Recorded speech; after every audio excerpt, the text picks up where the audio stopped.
চিকিৎসায় গাফিলতির অভিযোগে দুর্ঘটনায় জখম সিভিকের মৃত্যুকে ঘিরে উত্তেজনা ছড়ালো মালদহের ইংরেজবাজার শহরে। দুপুরে গৌরবঙ্গ বাস টার্মিনাস লাগোয়া এলাকার এক নার্সিংহোমের সামনে দেহ রেখে বিক্ষোভ দেখান পরিবার এবং আত্মীয়রা। অভিযোগ, দুর্ঘটনায় জখম সিভিক ভলেন্টিয়ার মিঠুন সিংহ নার্সিংহোমে 24 ঘন্টা ধরে ভর্তি থাকলেও কোনো চিকিৎসা হয়নি। সকালে তার মৃত্যু হয়। দুপুরে দেহ মেডিকেলের মর্গে নিয়ে যেতে বাধা দেন আত্মীয়রা। পুলিশকে ঘিরেও বিক্ষোভ চলে। পরে বাড়তি পুলিশ গিয়ে পরিস্থিতি সামাল দেয়। গাফিলতির অভিযোগ অস্বীকার করেছে নার্সিংহোম। জানা গেছে, মৃত যুবকের বাড়ি ইংলিশ বাজারের খাসিমারি। গতকাল বাড়ি ফেরার পথে সুস্তানি মোড় এলাকায় একটি জিসিপি ধাক্কা মারে। এরপর স্থানীয়রা তাকে উদ্ধার করে মালদা শহরের এই নার্সিংহোমে নিয়ে এসেছিল। আজ সকালে তার মৃত্যু হয়। পরিবারের অভিযোগ, 24 ঘন্টা ধরে ফেলে রেখেছিল, কোনো রকম চিকিৎসা করেনি নার্সিংহোম কর্তৃপক্ষ, আর তার কারণেই মৃত্যু হয়েছে। চিকিৎসায় মেরে ফেললো। কালকে থেকে আমরা বলছি যদি ছুটি দিয়ে দিত, অন্য কোথাও নিয়ে যেতাম। কোথাও নিয়ে যেতে পারলাম না, কিছু করতে পারলাম না। আমার স্বামীর প্রাণ হারিয়ে গেল। আমার দুটা বাচ্চা, ছোট ছোট, এটা আর একটা ছোট বাচ্চাটা আমাকে কে দেখবে? আজকে নার্সিংহোম দাঁড়িয়ে হবে আমার স্বামী। নার্সিংহোম আমার কি করবে? আমার মাথার সিঁদুর করে যারা বাচ্চাগুলোর বাবা ফিরিয়ে দিতে পারবে? একদম ট্রিটমেন্ট করেনি, ভুল ট্রিটমেন্ট করেছে।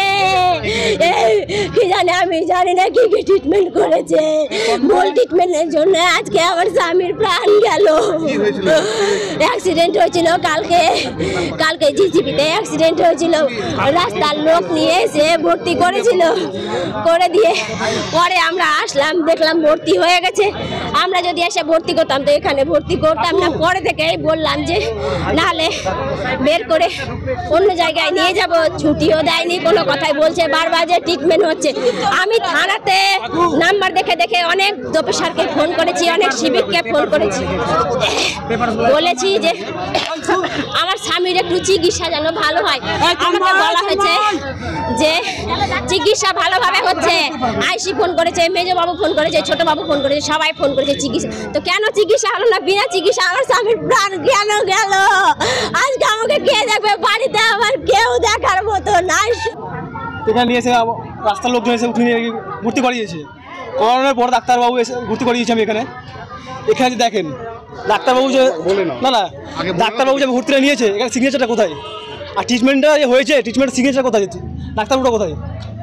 আমাকে বললো যে 6টার দিকে সার্জেন আসবে। পেটে লেগেছে, বুকে লেগেছে, এখানে রক্ত বেরাচ্ছে, ও সার্জেন আসবে 6টার দিকে চলে আসবে। 6টার জায়গায় 7টার জায়গায় 8টা, 9টা, 10টা, 11টা পর্যন্ত আমাকে যখন পেশেন্ট মানে হয়ে গেছে তখন বলছে যে ব্লাড নিয়ে আসুন। তো আমি ব্লাড নিয়ে আসতে গেছি ওখানে।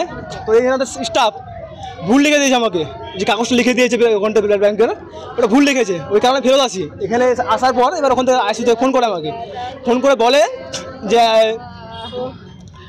এখানে সার্জেন এসছে। তাই আমি 1 মিনিট দাঁড়ান, আমি এখানে সিঁড়িতে আছি, আমার উঠতে 1 মিনিট টাইম লাগবে। আমার পেশেন্টটা কী হয়েছে না হয়েছে বলবেন তো আমাকে, আমি সার্জেনের সঙ্গে কথা বলবো যে এখানে আপাতত ট্রিটমেন্ট হবে কি হবে না। সার্জেন বলছে চলে গেছে। আমি সার্জেনকে গিয়ে দেখতে পাইনি কিংবা কিছু না, এখানে কোনো সিগনেচারও না যে সার্জেন এসছে। আমার পেশেন্টটাকে ফেলে রেখে মেরে ফেললো। কোনো ট্রিটমেন্ট হয়নি এখানে।